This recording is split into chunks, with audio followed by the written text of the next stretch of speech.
2023 was a year for the record books when it comes to elections, as a record number of women were elected to the State House. Nationally, 1/3 of legislators are now women. But depending on where you live, that representative looks vastly different. ProPublica found that in the Southeast, fewer than 1 in 5 state lawmakers are actually women. And this lack of representation is happening as we gear up for another round of elections and lawmakers pass bills on issues that are actually impacting women disproportionately. I mean, imagine having that much of an imbalance in gender representation at the same time that you're dealing with issues like abortion. Anyway, Jennifer Berry Halls wrote the ProPublica piece, and she joins me now. Jennifer, is this a matter of fewer women running for office in the South? Or are they just less likely to get elected when they do run? Well, it's both. And it's primarily a problem of women not running for office. And it's primarily a problem of women not running for office in the Republican Party, because in the South, obviously, you have a lot of states that are supermajority Republicans, but you have a huge imbalance between women and men. It's also true in the Democratic Party, but it's particularly true among Republicans here. States with the lowest representation of black women in their legislatures also had the highest representation of white men. I am no statistician, but I'm just wondering what the relationship is between those two pieces of data.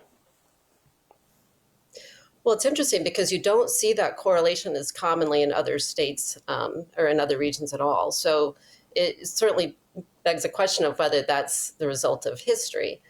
You look across the South and you can see how history plays forward today in terms of representation, and particularly when it comes to Black women. And we're talking a lot these days about abortion, and reproductive rights and reproductive justice is something that is really critical to Black women who have been across the South, starting from the days of slavery. Obviously, you had women who were treated as property and their children were treated as property.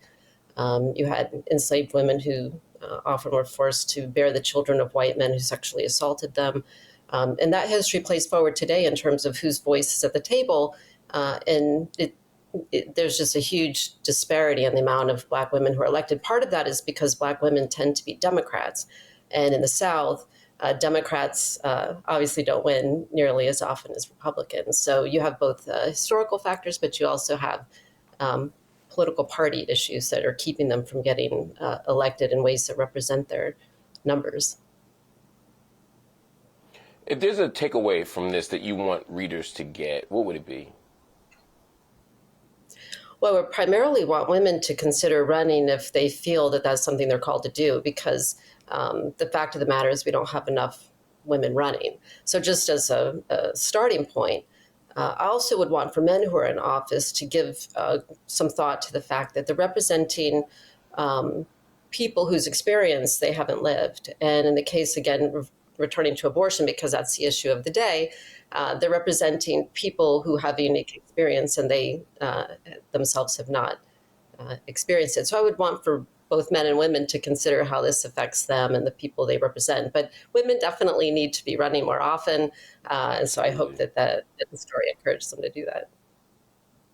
For sure. Jennifer Berry Halls, as always, great work. Thank you for joining us tonight. We always look forward to talking to you. Everybody, you can read the full report on ProPublica.com.